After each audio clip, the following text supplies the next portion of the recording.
Hey, everybody, I'm Jane. And I'm Sarah. And you're listening to the Medium Curious Podcast, the show that features mediums who are medium good at a lot of things, but very good at talking to spirit. Yeah. Does that work? Yeah, that works. All right. What are we doing today? Well, actually, Jane and I are together today, sitting in the same room recording this. So what a little treat this is. Such a treat. And we are chatting about manifestation. We manifested this little get together. Yes, we did. And let's get into it. Let's do it. Hi. Hi. You're sitting across from me at my dining room table right now. I'm so excited about this. Yeah. It only took us 2 hours to set up. What was that even all about? Lights, camera, action. Yeah. But here we are. Yay. I'm so And happy. what are we talking about today? Today, what I want to talk about is manifestation Ooh. and how it relates to mediumship. Yes. And I think that a lot of our listeners, sorry, I got distracted by an owl. Oh, of course you did. Backing up, listeners. Today we're going to talk about manifestation and how it relates to mediumship. But meanwhile, my dad comes through as an owl and I'm talking to the beautiful Sarah and I look to my left and there's an owl taped to the wall. So this makes me so happy. Aw. Hey, Dad. Hey, Rick. Hey, Rick. Thanks for stopping by. Yeah. Because I've been studying it for a really long time. I have been long before it was like hip and Instagram and all the rest. Even before Oprah, damn it. I've been studying under this dude named Mike Dooley. Have you heard of him? I have because of you. Oh, yeah. And yeah, way back in the early aughts, he had this like 7 CD set. And shout out to my adorable cousin Thea, who like bought our family the whole 7 series set. And it was like $300 or $400. And that was like in 2000. So my husband and I would listen to Mike Dooley talk to us as we would drive to and from his parents' house. And let me tell you what Mike Dooley has to say. And then, of course, we'll link him in the show notes. And one day he'll come on and that'll be really cool. Manifest it. Yeah, there is. I just did it. And so it is. But a lot of what's nice about the study of that art craft is how it relates to this one, which is that you are all about focus and high vibe. Mm-hmm. And it's just like this cool like mind trick where you're flipping between frequencies. Yes. And so back then, right before then, I had just manifested my husband into my life. Yes. And so let me just veer off into that and then we'll come back to the relationship to mediumship. Yeah. Yes. Okay. So my whole 20s, I knew there was this man that I was supposed to be with, but I couldn't find him. Mm-hmm. So then I got really serious about finding him and I wrote a screenplay about him. Uh-huh. And then I was just writing the screenplay, and in the screenplay, some man shows up, like a character shows up, and I'm like, oh, maybe that's her soulmate. And he meets her on a plane. Yes. So then I was all about it. It's all I thought about. It's all I was like, there is a man. I don't know where he is. He's going to come. And then a few weeks after I wrote him into my screenplay, I met a man on the plane who was my husband. Yes. Yes. So this is why I'm really interested in the topic. And that was 1998. So I guess what I want to say, and I'm going to trust you, Sarah, is the bit about that high frequency and holding a vision. Because I think when we're talking to spirit, we're like, and we're up here, right? And we're holding a vision of spirit walking in the door, sitting next to us, however spirit shows up. I love how Laura Lynn Jackson's got like the screen with like the dots of light. So however that happens, you're holding that vision and you're knowing it to be true. The knowing it to be true part. Yes. Yes. Is the part about manifestation that you're bringing to the table. That's what I'm pitching. Okay. All right. What do you think about that? Well, you were asking me this morning when we were chatting on our way to get matcha, haven't I manifested things in my life? And I don't know that I outrightly have. But I do really feel like that high vibration, that positive, like, you know me, I'm always the glass. Practical. Well, but the glass full. Yeah. Half no, full. it's all going to be good. Yeah. Like I remember taking one of those early walks with you when we were chatting our way through what this was going to look like. And I remember I could feel you getting like, this chick is kind of annoying with like her positivity. It's like, it's not always going to be fine. It's not always going to be okay. Well, I think we just annoy each other with our positivity. Sometimes you drop down and I go, yeah. But I mean, my daughter, I do feel like I manifested. Yes, that was the story. I feel like you totally manifested her. You and Laura Lynn Jackson.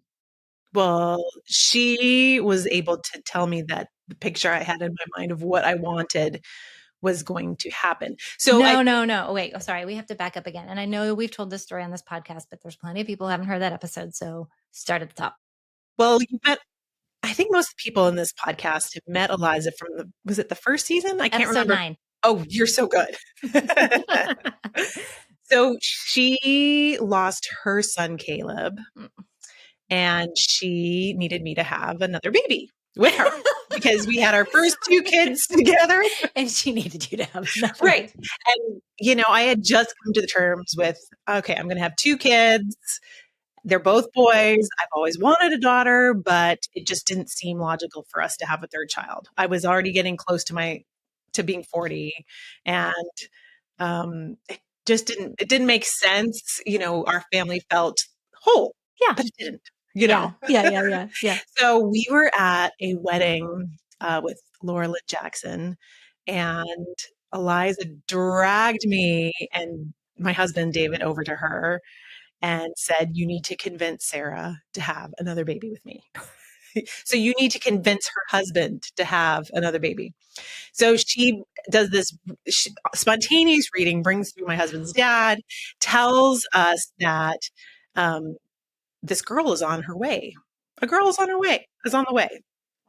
And that she was going to be amazing. She was going to change our lives. And then she gave my husband all of this other information from his dad, which blew his mind. Right. This is actually all in the book Signs. In the book Signs. Yes. Okay. Right. Amazing. Yes. So. And did she use your names? Yes. Oh my God. The funny part is my husband and I don't have the same last name, but she calls him David Rathke in the book. Oh yeah. So. But your husband and I have the same last name. That's right. Which is weird. Which is. Or not. I mean, I'm not married to your husband. I'm married to Joe Morgan, but it is funny that we're both the Morgans. Right. If I had taken my husband's last name, I would be Sarah Morgan. Yeah. That's just another thing. Okay. Sidebar. Please back to you. So I wasn't pregnant at that point. Yeah. But then the next month I became pregnant, and it was a hard few weeks waiting to find out the gender, but of course I needed to know. And then I think it was a blood test for this pregnancy. Yeah. And I got the call, it's a girl. And my boys were just thrilled. Oh my God. I now I have my little daughter, Emmy. Your little 3rd grader. Yeah. So when you said you had a vision in your mind of her, say more about that. Did you say you kind of knew what was going to happen and then Laura Lynn confirmed it? Is that what you said? Well, I knew what I wanted. I knew I wanted a girl. Not that I don't adore my boys. Yeah, of course. Amazing. But you had 2. But I had 2. You don't need more than that. Yeah. 2 boys is a lot. And I've always wanted a girl. I love kids. I love babies. I'm a sister to 2 sisters. So there's 3 girls in my family. Hey. So that female relationship I just love. And I really wanted a daughter. Well, now I have one. And Laura Lynn, I think getting my husband on board was the whole magic of that encounter. So it was sort of like Eliza got you on board, and then Laura Lynn Jackson got your husband on board. And then the universe dropped a baby in your belly in a month. Right. And which is also incredible. Yeah. So I will argue you have manifested. Right. Yeah. I mean, I think it's a tricky thing, the way manifestation is presented to people now. Yes.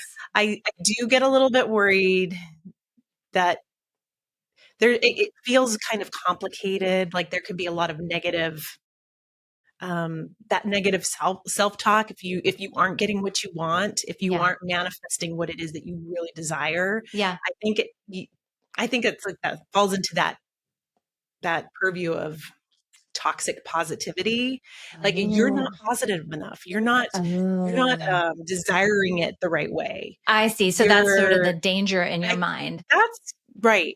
It's because people can it's kind of like the second arrow in Buddhism, where you already have a negative thought and then you have the second one come in that's like, oh, I'm having this terrible thought. And then the second one is, and I'm not manifesting correctly. Right. I mean, Sarah Brock talks about that. Exactly. The second arrow. Yeah, exactly where I got that. You beat yourself up for having a bad thought. For having beat yourself up. Yeah. So then you get two bats.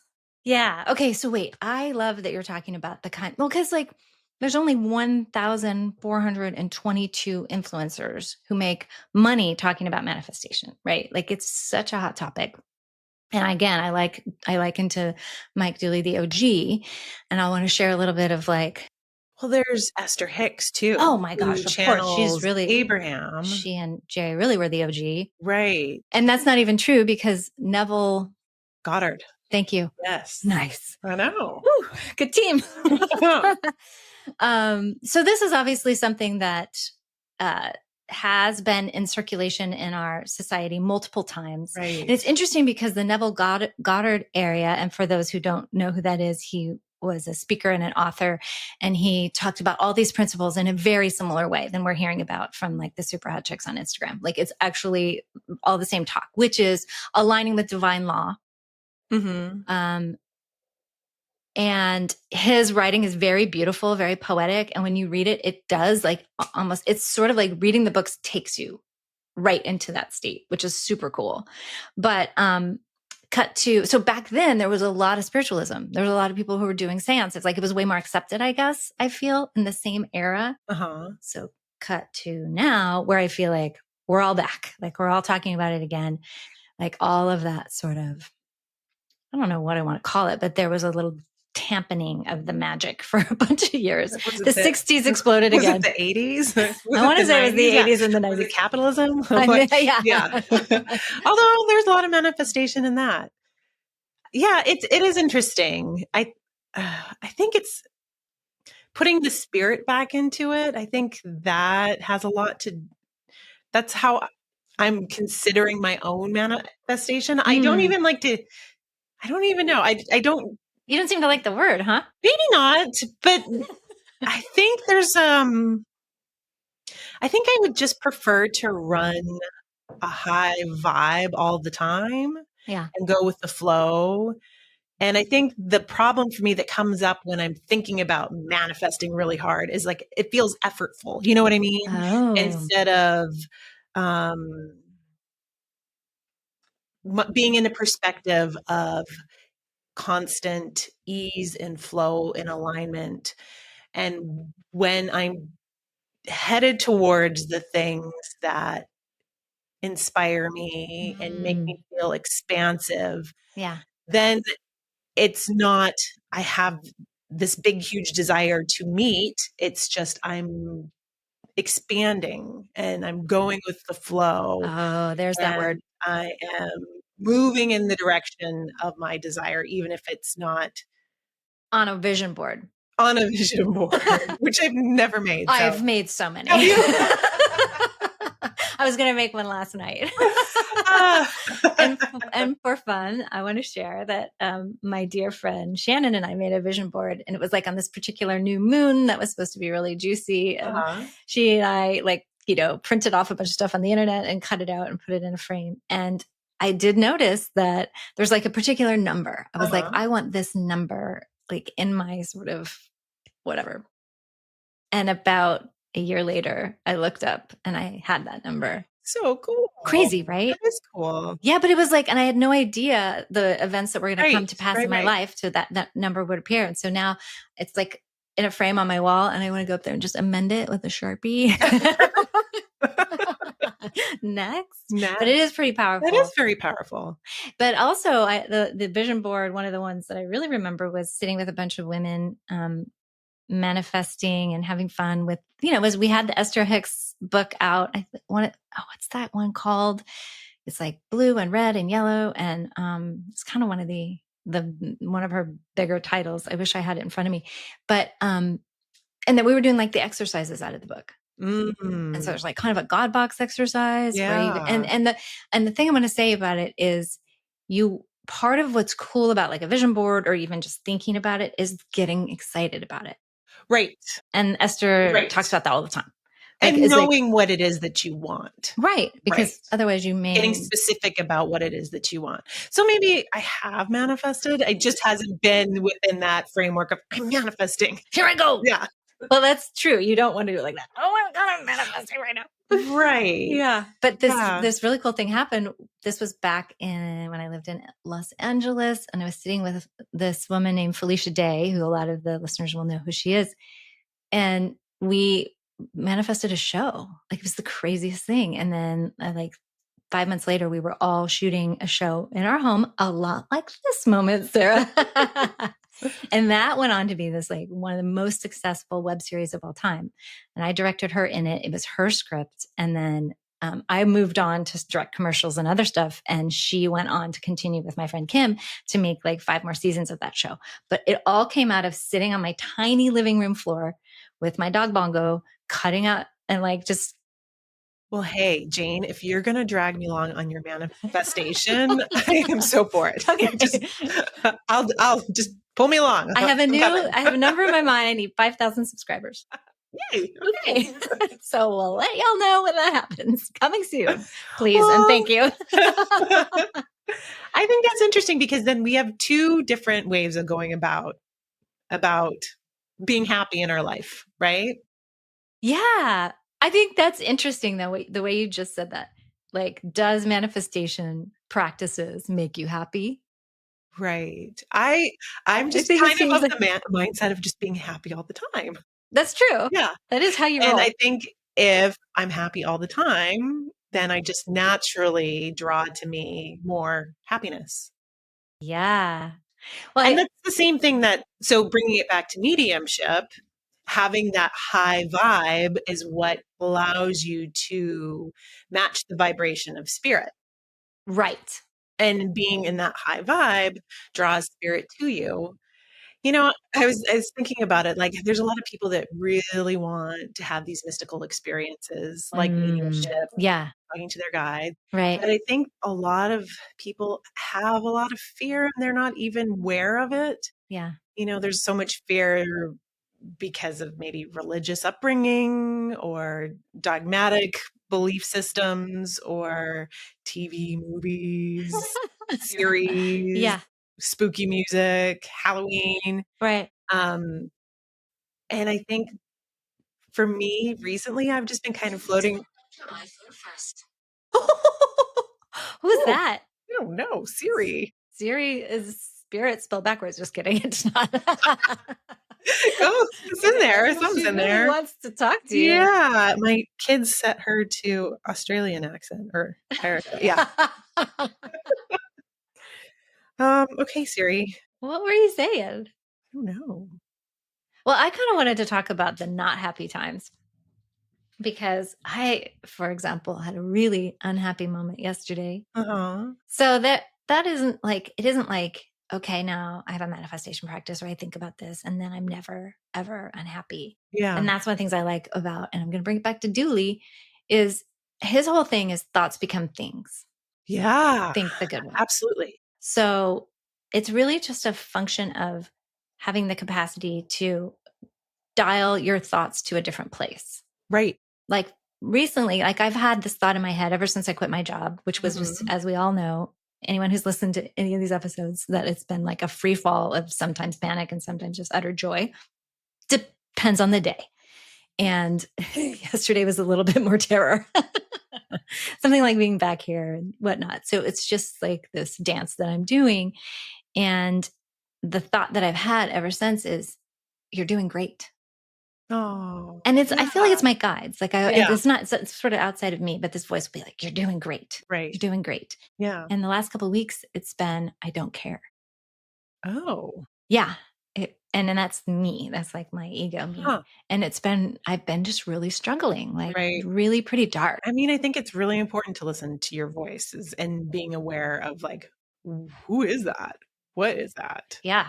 Like, do I want to listen to that voice? Well, it's more like, okay, if that's sort of my current like monologue, Yeah. then obviously I need to do something Right. about It's dialing it out and sort of excavating whatever is driving that. So like I Yeah. went to therapy yesterday, cried my face off at Girl, therapy, that's cried my right. face off with my friends, cried my face off last night with my friends. Like my face is still here, even though I have cried it off. It looks good to me. Yeah, thanks. So, and then we're actually looking at each other's real Yeah. face. This is so nice. So all that to say, like, you know, just because you're a human and you're humaning Right. and you're having really hard days and like struggling with something that is scaring you, like, I don't know, you know, just lifey stuff, it doesn't mean you're not still capable of talking to spirit or manifesting what you want. It's like Exactly. we do need to kind of ride the ride of humaning. I think, well, and that's the whole point of why we're here, is to ride that ride of being human. Contrasts. And contrast. I mean, having that contrast brings in that bittersweet that is just so poignant and so beautiful. If I was around my kids, for example, 24/7, it would not be the same as if I send them to school in the morning and then get to see them at the end of the day. The little shiny faces coming in Right. the door. In fact, one of them's probably about to walk in at any point, which that'll like just end this podcast, which will be fine. Yes, but having that contrast, like love, you know, you love someone so hard and there's always that thought in your head, I'm going to lose them. Right. And, you know, unless we go first, we always will. That's Right. part of being human. That's that human experience. That's baked into being human. Yes. You know, death and dying, that's a whole part of being here. Right. And I think holding space for that, just being aware of the beauty of that, Yeah. not resisting it. Oh, there's a whole other part about resistance too, like accepting the feeling. So you didn't resist your feelings yesterday. You went with them. You did something about them. Those feelings were telling you something that you needed to know. Right. And a lot of times people will resist those feelings. Yes. And try to escape them, try to run away from them. Try to Instagram scroll them. Yeah. or doom scroll them, or alcohol you know, drink them, or right, whatever, or eat them, or shop them, or you know, there's any number, gossip them. There's any number of ways bad behaviors. Yep. Well, just human behaviors, exit, escapism behaviors. Exit. Yeah. But what you did was gave yourself compassion and gave yourself what you needed in that moment, and felt them and allowed them to move through you. Right. And I think that's also part of the humaning that allows you then to have more room for other things. Like spirit. Or joy. Or manifesting. We're back. Nicely done, Sarah. Detour into the darkness and we're back. Yeah. So I don't think being scared of darkness. Sure, we can be scared of it. So there's fear too. Right. That's what it was. Right. I mean, it was fear just kind of driving the train and whipping me a bit. And so I guess that is exactly the point, is how do we know ourselves? How do we track ourselves? Mm-hmm. How do we engage in the tools to recalibrate? Like, for example, I was listening to Jay Shetty's podcast yesterday, and he had Andrew Huberman on. God, that's such a bromance. It was so fun to listen to those guys. And they were just talking about, and it's fun, they were talking about friends. Oh, they were talking about how that really provides like a safety feeling, knowing that you can kind of count on these people that are gonna, you know, like have your back, basically, that like someone has your back feeling. And so that was one of my tools, was to listen to their bromance while I drove around town and like have the high vibe of Jay Shetty.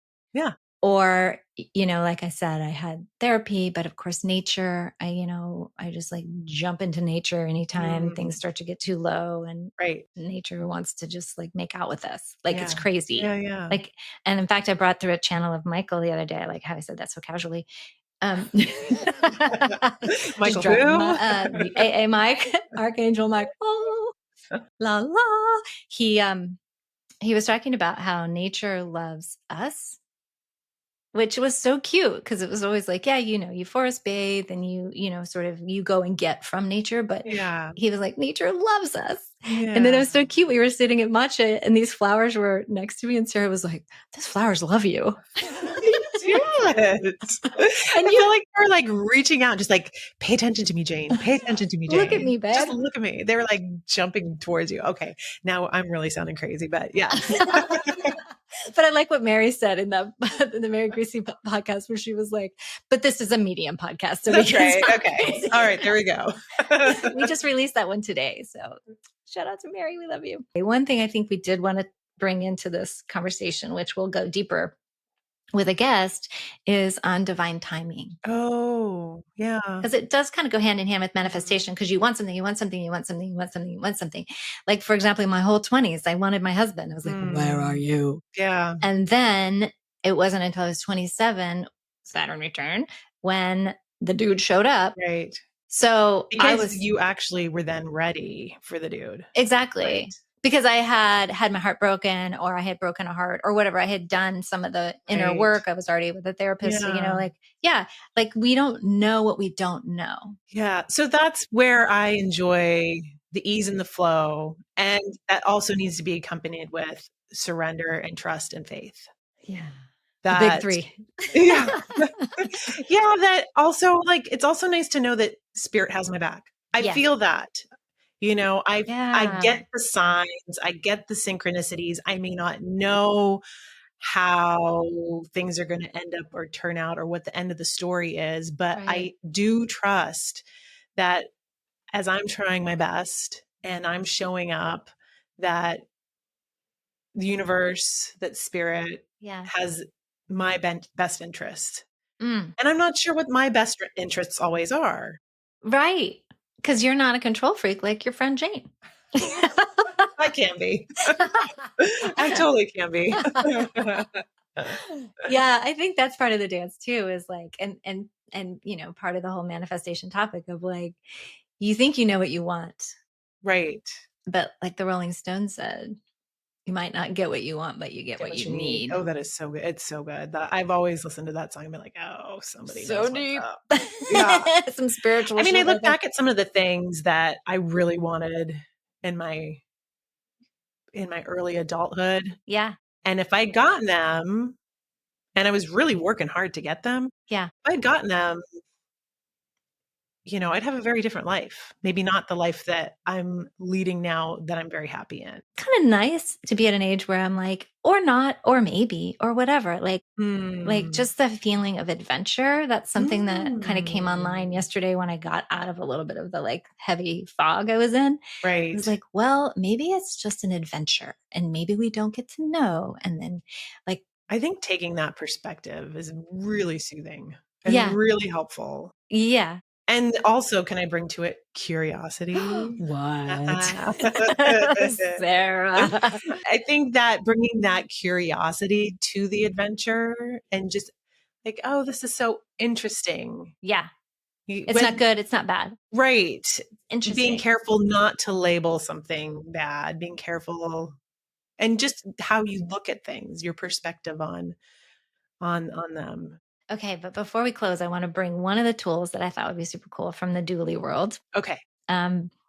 He has like a bajillion, y'all check him out. He's got a bajillion really cool courses. And I took one of the courses on manifestation. And the favorite thing that I took away, and I do relatively daily-ish, is it's called a 4-minute miracle, where you spend 4 minutes, you put a timer on. I often do it in the car.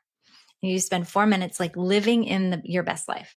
So I'm a best-selling author. We are getting paid so much money to be podcasters, our subscribers, and we have a whole show. I mean, like, we do have a whole thing coming. Yeah. And I just live in it. And so it literally is like, I'm like, thank you. And I'm like yelling in my car. Yeah. But for 4 minutes. And he says that he does it like on the couch before he even allows himself to sit in his desk. Like he holds that energy for 4 minutes. Uh-huh.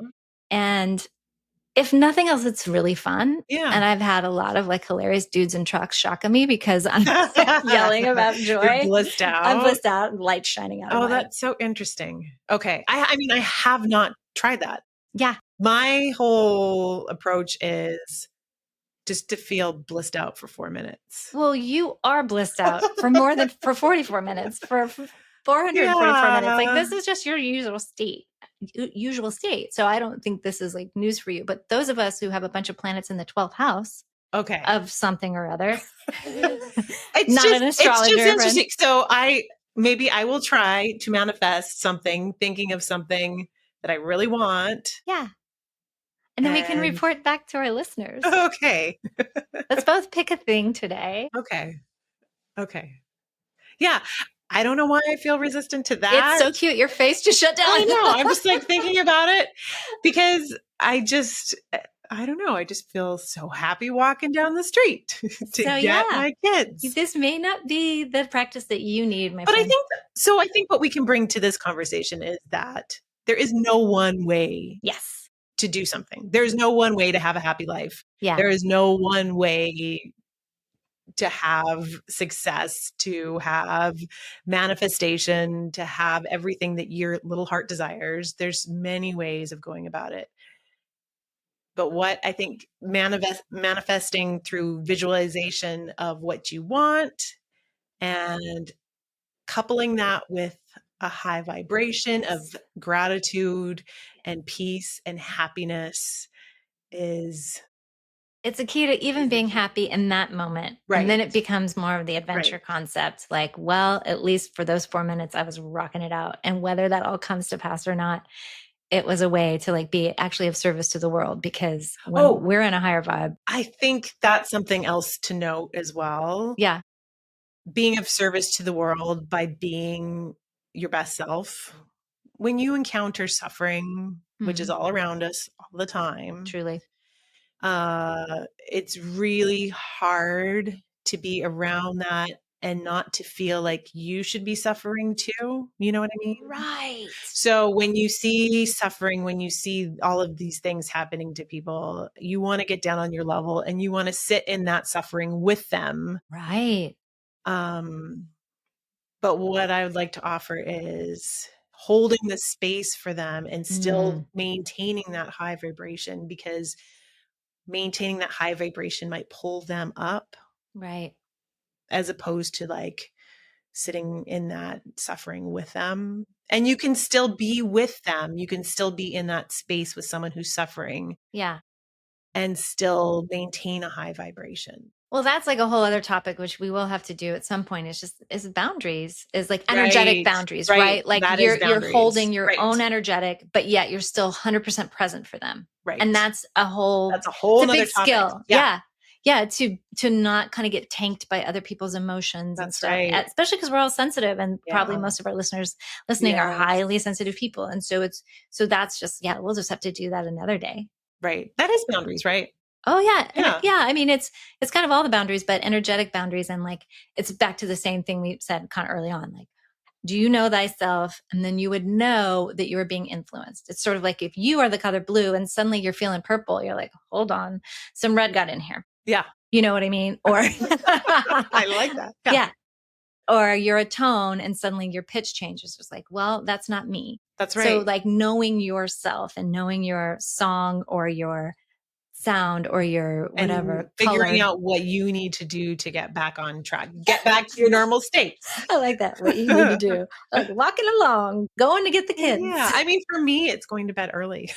Oh my God, you're brilliant. This is probably why you're like the happiest, most effective person on earth. Yeah. 9:30 bedtime if I can. I'm always like, how many things did Sarah get done today? And how many things did I get done today? No. The ratio is all very big. Before 10 in the morning, I swear. Yeah. Okay. That's a great manifestation tip. Sleep. Sleep. Yeah. Yeah. Love it. So anyway, thank you to Spirit for being with us. And I do feel that every time we sit together, even on the Zooms, but very much here. It's such a treat to know you. Well, I'm so glad you're here and I love you. And I love you too. Oh, you know what I was going to talk about? That's how I manifested you into the podcast. How did you do that? Well, I was like, I need a partner. And then you and I were walking at the ball one day and I was like, I wasn't even thinking. I just was like, hey, you want to be on my podcast? And you're like, what podcast? I'm like, the one I'm going to make. It's like, sure. That's it. I have no idea what you sounded like on a mic or if you were as adorable and funny as you are.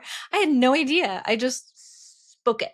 Well, okay. And since we're talking about this now, this podcast is never going to end. Yeah, it's not. Sorry, guys.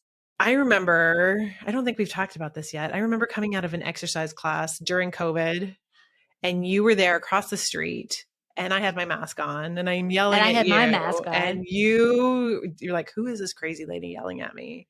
Because it was like 5 lanes away or something. Right. It was like so far away. And you were there, you were here visiting briefly and you had just done, I think, a shoot. Yeah, something. Yeah. And we went and got coffee spontaneously. I had no idea I was going to run into you. And as I was talking to you, I got blasted with Spirit. Like Spirit was just like, pay attention to this moment. This is huge. And I was just like, I'm so high right now. I am so high right now. Like something's happening. Something is going on.